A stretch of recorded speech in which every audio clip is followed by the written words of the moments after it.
Good morning. All right, we're getting better at this. It's 10:03 and I'm in another location.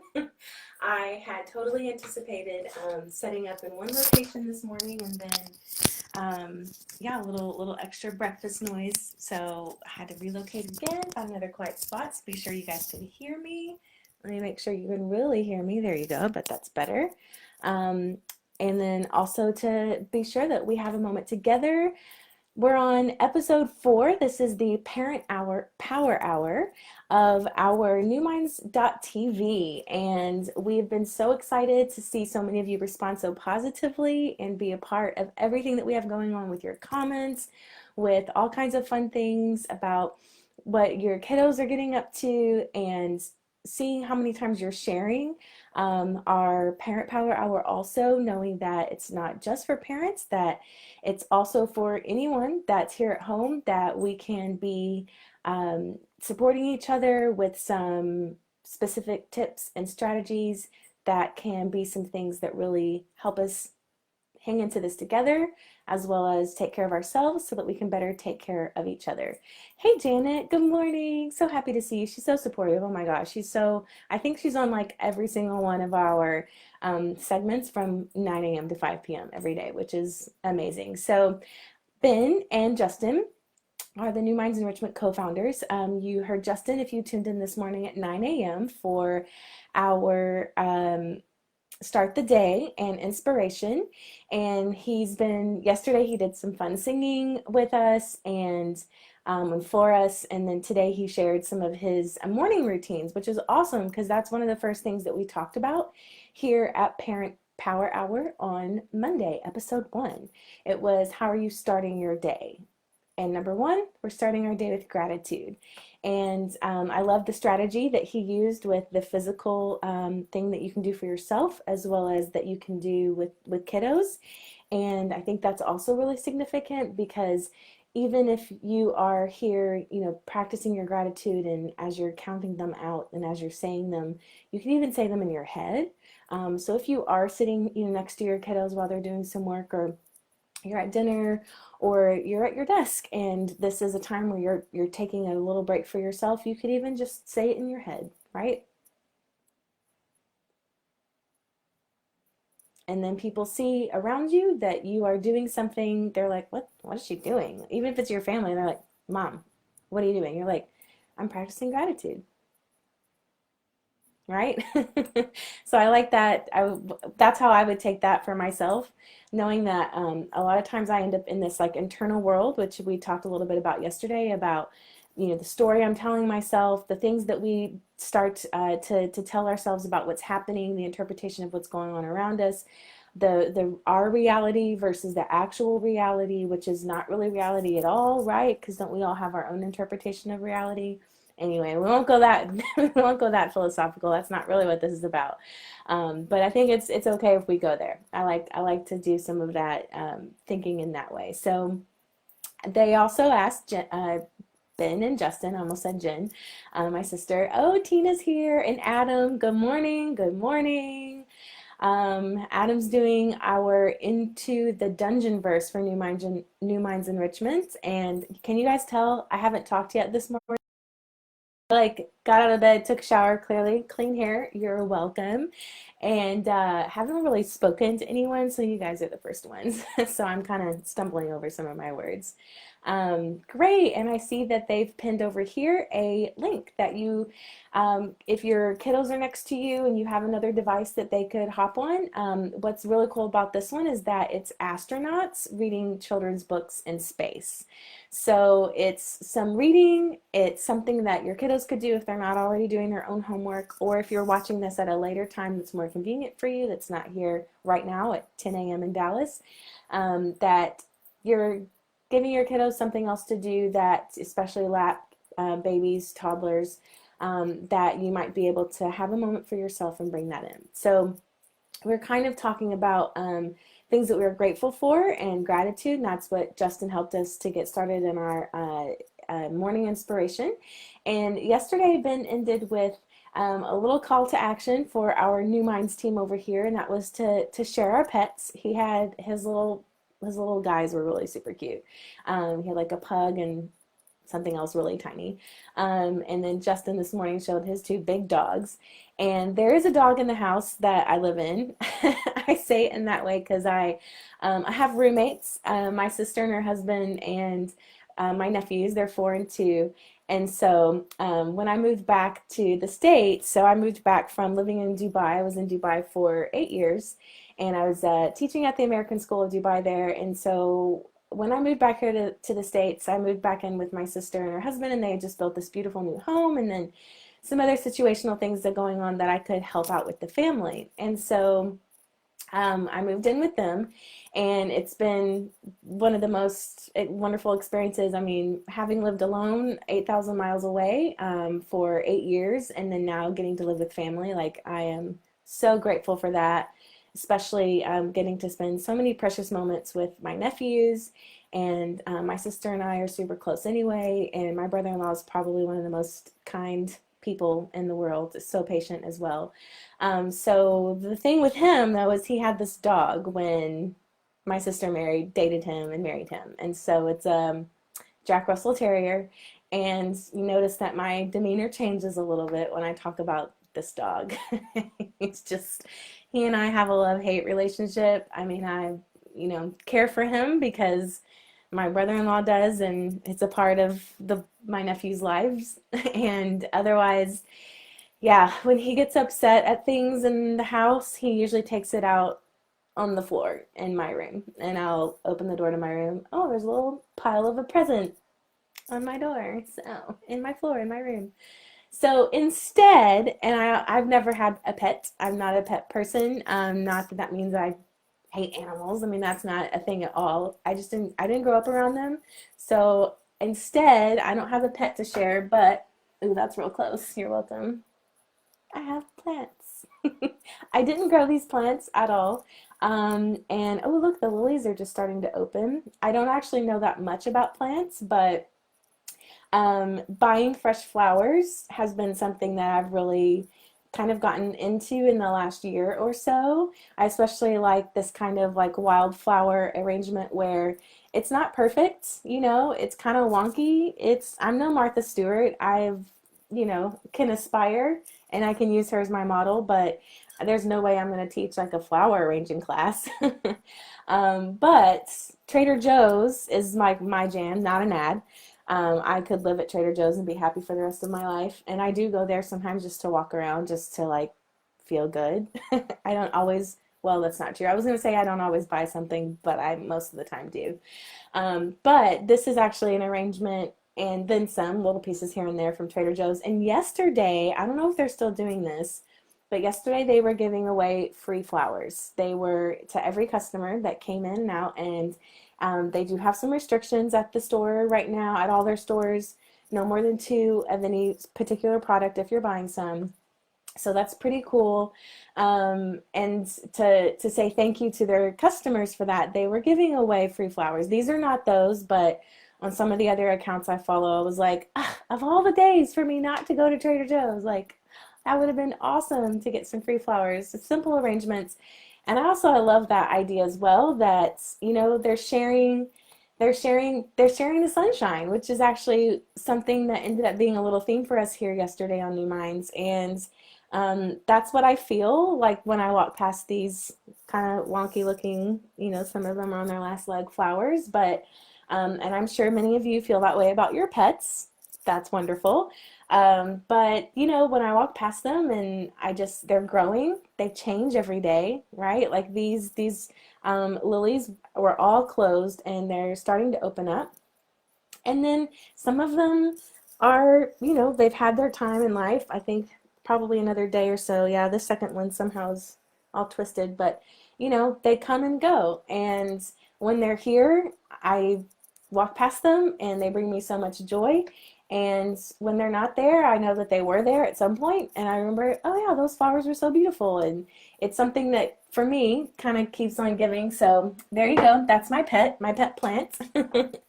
And also to add to that, as a bunch of petals just fell off on the floor when I put that back.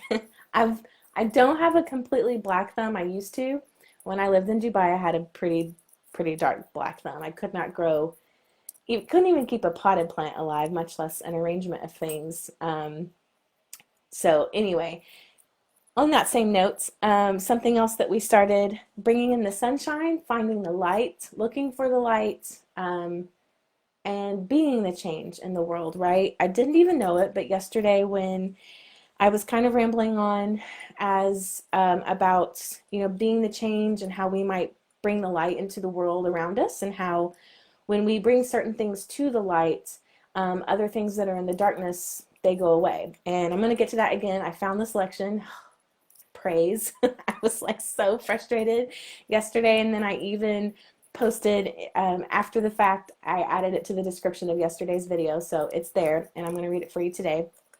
But what it was yesterday when I was trying to find it was about like our shame and how we might have these feelings of imperfection, which Ben has also talked about on his closing of the day talks that he has. And for those of us that are used to having our work routines and sending our kids off to school and taking care of our children in a way that has been somewhat methodical, like get them dressed, take them to school, drop them off, pick them up, do after school activities, there's a little bit more of a feeling of like, I know I'm doing the right thing. I am doing the right thing as a parent. I am doing the right thing for my family because I have this like routine. And while somebody might get sick, and then you have this feeling of like, oh, I'm not really, okay, that this is hard, but they're just sick, then they'll go back to school in a few days, right?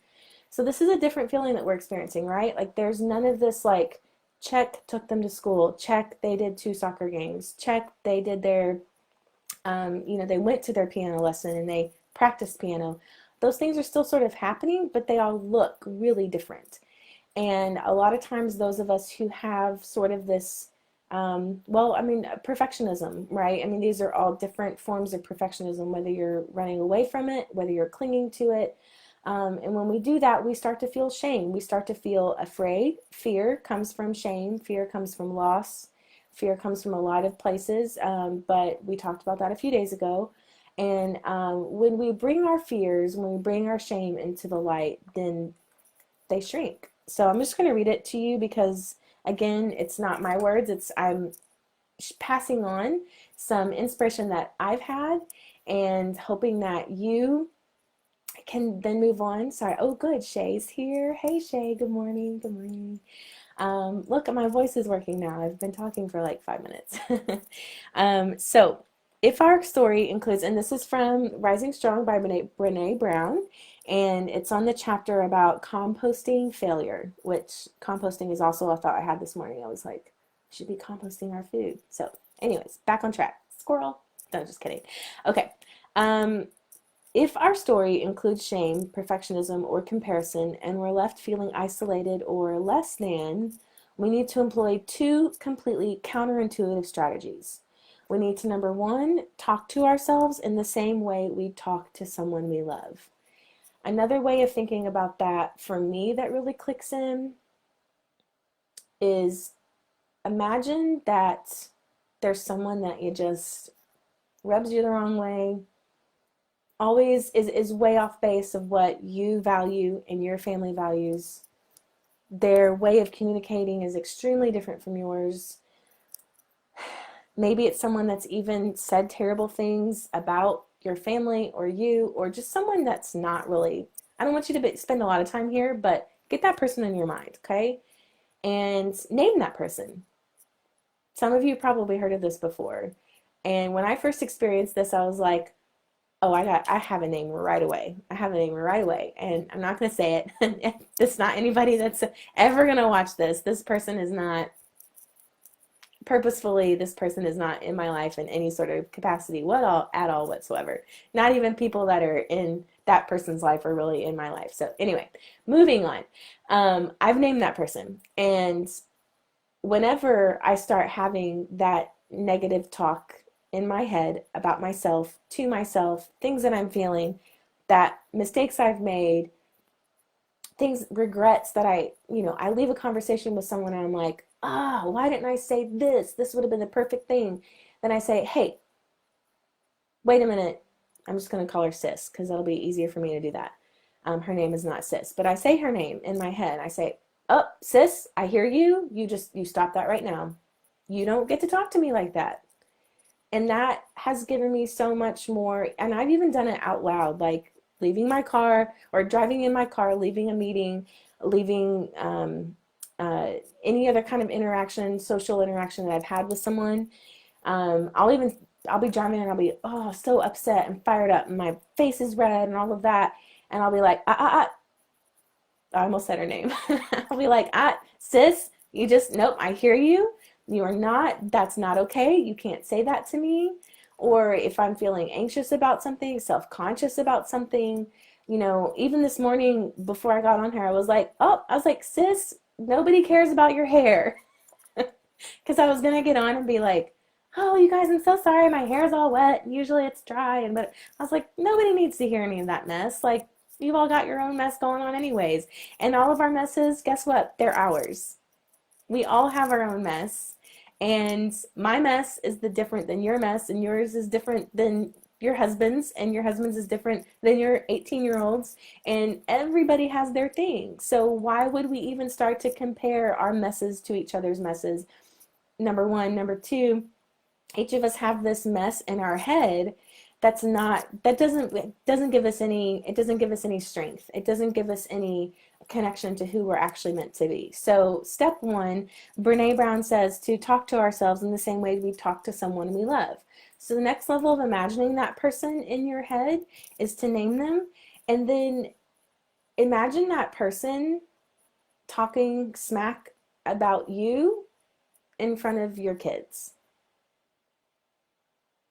Imagine your kids in front of you and that person's over there saying, don't, you shouldn't, or if it's not your kids, then someone that you love. If this person came to, if this person came to my mom and was like, Jeannie, Kristen is kind of terrible. She is blah, blah, blah, blah, blah, blah, blah. Like, first of all, my mom wouldn't have it. And then second of all, I'd be like, hey, or even the next level is even worse. Like, what if that person came to me and started talking to me that way about someone that I love? So if that person came to me and was like, Kristen, you really need to tell your mom that she needs to not wash her hair 30 minutes before she goes on a live because that makes her look. If she started telling me to tell my mom that, I'd be like, are you kidding me? You're not allowed to say that to me about my mom. And P.S., my mom has great hair all the time. Those of you who know Miss Jeannie, it's magical. So I bring some humor to that, but I'm also saying that in a way to let you know that you would never let anyone else talk to you about someone that you love the way that you sometimes talk to yourself. I'm going to say that again for the friends in the back or for the moms that are like, hush, hush, hush, hush, hush right now. You would never let someone that you love, never let someone that talk about that way about someone you love to you. And yet we do it to ourselves in our heads all the time. I'm not good enough. I'm a bad parent. I don't know what I'm doing. I don't have the right skills for this. I don't have the right patience for this. I'm not a teacher. I'm supposed to be at home with my kids doing homework. All of these things. I mean, I could go on for hours and you guys would be like, whoa, Kristen, go talk to a therapist. Yes, I know. But seriously, I mean, then that's what Brené Brown says. She says we need to talk to someone and talk to ourselves in our head the way that we would talk to someone we love. Yes, this is from her. She says, tell yourself this. Yes, you made a mistake. You're human. You don't have to do it like anyone else. Fixing it and making amends will help. Self-loathing will not. And that kind of comes back to what I was saying a second ago about your mess. I want you to think for a second about some things that you've already told yourself this morning. And that's two purposes, is to have some silence so you can think and reflect, and second, so I can have a sip of coffee.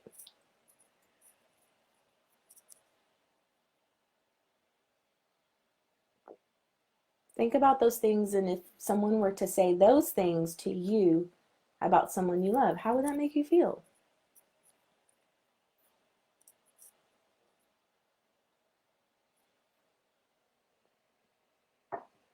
I don't think that it's really going to be helpful for us to start rolling down.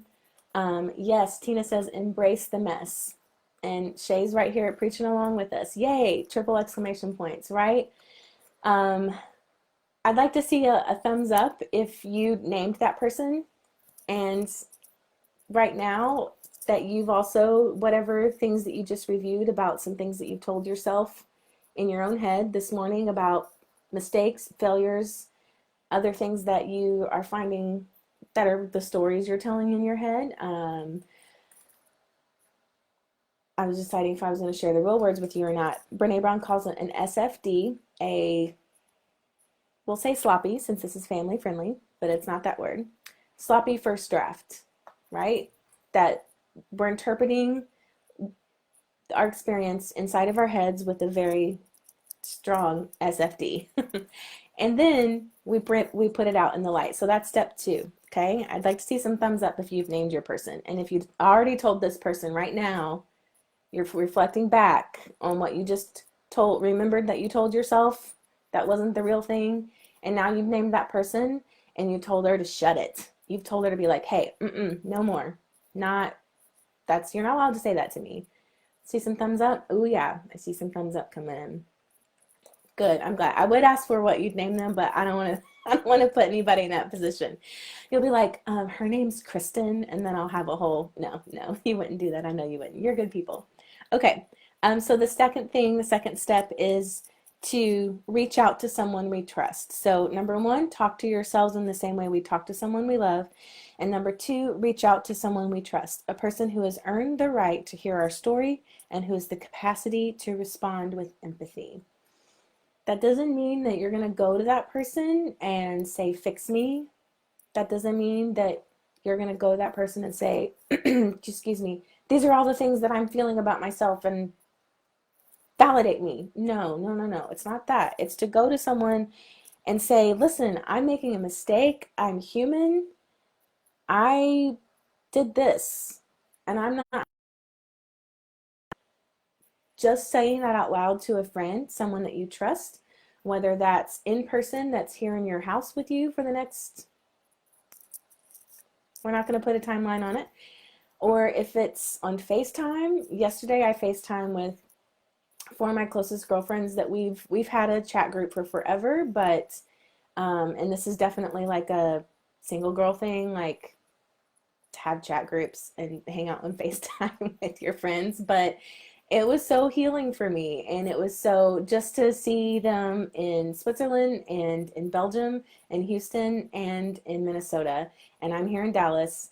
And the 5 of us are there. And we're all talking over each other just like we usually do when we are together physically.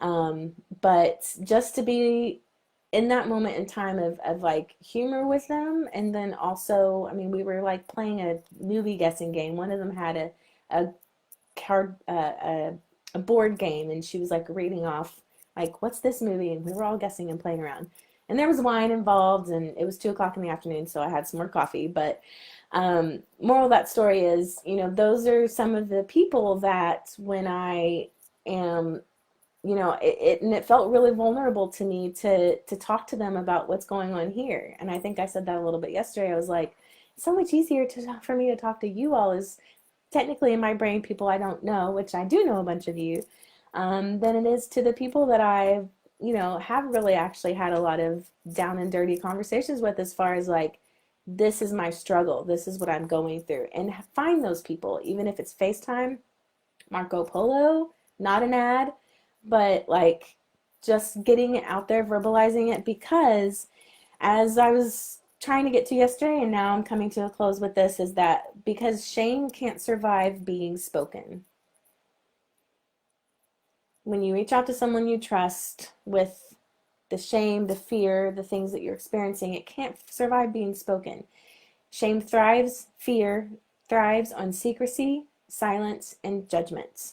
You're in your house for the next few days. You're not really interacting with anybody. So I'm just going to keep it all in, and nobody's going to know, and I'm going to post beautiful pictures of my 6 children sitting at the kitchen table, and they all have iPads, and we're all doing homework. It's just, if we can share our experience of shame with someone who responds with empathy shame can't survive. We share our stories, even our SFDs, to get clear on what we're feeling and what triggered those feelings, allowing us to build a deeper, more meaningful connection with both ourselves and our trusted friends. And I kind of see this as being like next week's level, right? This week has so much been about like, I have all these, lessons that my kids are supposed to be doing. And if you're, a parent that's working with your school age children, especially elementary age children at home, or this is kind of like the first layer, right, of us being like at home with our families. And then next week it's going to be like, okay, this isn't new anymore. And it's actually starting to feel like that already, right? You're like, oh, okay, the weekend's coming. Is it a weekend? What's a weekend? Like, there aren't really days anymore. Even another girlfriend of mine that's a small business owner was like, it's a time vault. She's like, because we were talking about how I'm going to come to their group and do a virtual, like basically a virtual wine night in, and do this kind of talk with them after all the kids are asleep, and have a glass of wine and do this sort of thing. And I was like, is it tomorrow? Is it? And she's like, no, it's next Wednesday. And we're like, we don't even know what day it is anymore, right? So with that being said, that this is just the first layer. And so this is where I see the next. I don't know about you guys, but I feel that way. It's going to come around next week to be like, okay, we've been here, and now what? Now I have to go another layer deeper, and I don't know if I'm ready for that, because what's going to happen is this week we're filtering through, we're experiencing, and we're like overwhelmed with the experience of all of the online time and all of the things, and then next week it's going to be like, okay, let me interpret what that just happened, if we're really working to that clarity. And then it's going to be like, okay, but now I need a deeper connection. Like, it's going to emerge. We're going to have something deeper. And if you're going to have if you're going to experience a deeper connection with yourself and your trusted friends and family around you, then you have to get clear. You have to get clear on what you're feeling. This week, it feels like a year, right?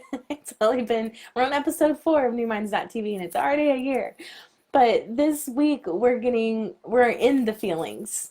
Level 1, we're in the feelings. We're feeling all the feelings. And level 2 is next. We need to get clear on those feelings so that we can have a more deeper, meaningful connection with ourselves. And then the next level is to be able to identify what triggers those feelings. And that's you. You have to do that work. That's where I can't. I wish I could. I wish I could be on an individual call with each of you and say, okay, so let's talk about that feeling. And now let's see if we can get to the root of what triggered those feelings. Because when we can identify that, that allows us to build deeper, more meaningful connection with both ourselves and our trusted friends. And so bringing those things into the light is where I encourage you to go. I said originally that we were going to talk about the last letter of our acronym WHOOP, which ended up kind of being what's been like the theme since Monday anyway. And that was identify your wish, identify the obstacles, identify, oh my gosh, I just blanked on one of the O's. Somebody's going to remember it for me. And then the P is the plan. What's your plan? And I think that this is still relevant to identifying what your plan is, because when you are able to more deeply connect with those fears and those feelings that you have inside of yourself, the story that you're telling yourself, bring it out into the light, shine some light on it. It's a little hokey, but it's not a stretch. And it is something that I would hope that I would love to see you all participate in. And this is another kind of one of those like, oh, universe, that was crazy. Yesterday when I got on this tangent about being the light, bringing in the light to your family, to your home, and I ended up coming up with this idea about going on a sun hunt, similar to the shamrock hunt that I did with my 4-year-old nephew on St. Patrick's Day. And it was just like, oh, we should do that. I didn't even know at the same time that Justin had posted a link I knew he was posting a link to in the comments for a book that he was reading, with the kiddos, which he has since taken down. But you can go find the book for yourself. I encourage you to do that online or in your house. And it's Little Miss Sunshine. He just happened to recommend that as the book for the reading time for the kiddos while we were having our power hour. And at the end of the day yesterday when we were wrapping up, I was like, oh, by the way, I just kind of came up with this idea that, as new minds, we should start a sun hunt. We should start, and I haven't settled on that name, but that we should start on, we should be encouraging people in every single one of our videos to go find the light, because there is light out here. We are bringing light to you. Like, that's number one. Our goal is to bring real inspired learning for either yourself or your children. And the one step out from that is that we're bringing some light into your homes. And so I was like, why don't we do this with sons? Like, why don't we and I posted it yesterday, and I'll make it as a separate post on our page, but download this PDF, color your sun any way you want, cut it out, and then tape it either to your front door. Tape one per house, excuse me, per person, whoever wants to participate. My nephews are coloring theirs downstairs. They started cutting before I got up here, and I was like, hey, if you finish while I'm done. But I think I'm tucked in here now, and they don't know that I'm back in here.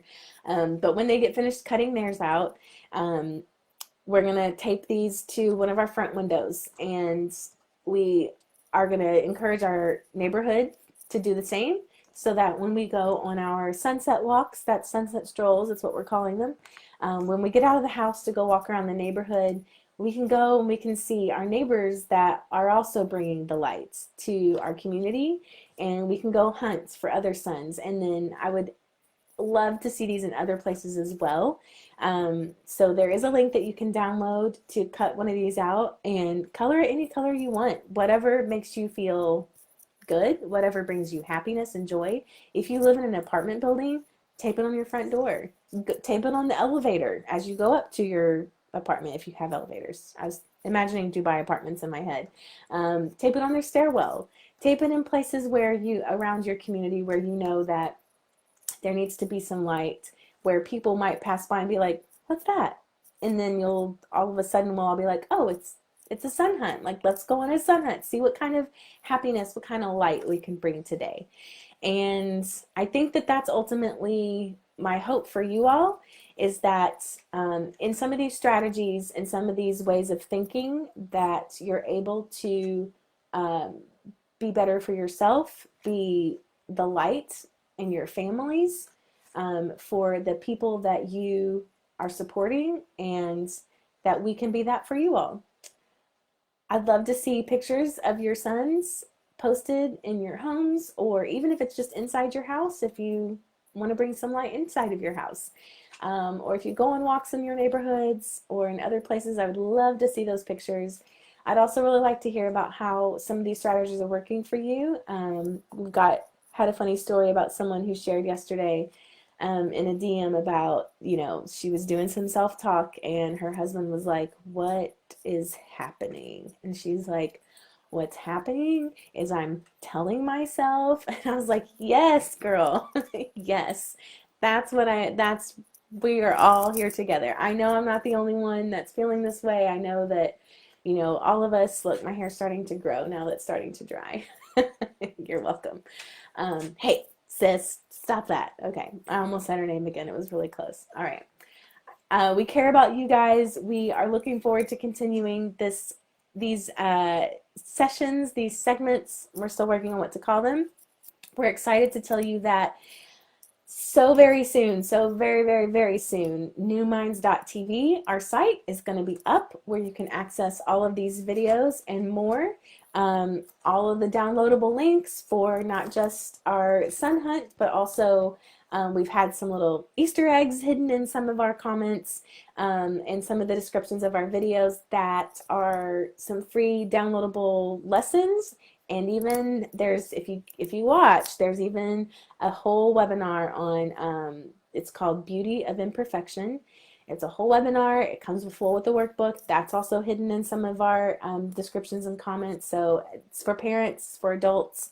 So if that interests you at all, go on the hunt for it. If you're really actually interested, just send us a message, DM us. We'll get it to you for sure. But we hope this has helped you. At 11, Dorian is back with the steam train. Yesterday, he actually also fit in. See, the universe is just like, ah. That was Ariel from Little Mermaid. That was not the universe. But he did his first steam train on feelings. And that's for kindergarten through second graders. And they did a fun activity and made some things that went along with how kids can interpret their feelings, share their feelings, express their feelings, and then in a fun way with a really fun activity. So yeah, I could go on forever with all the wonderful things that are going on, and we're so excited that you're here.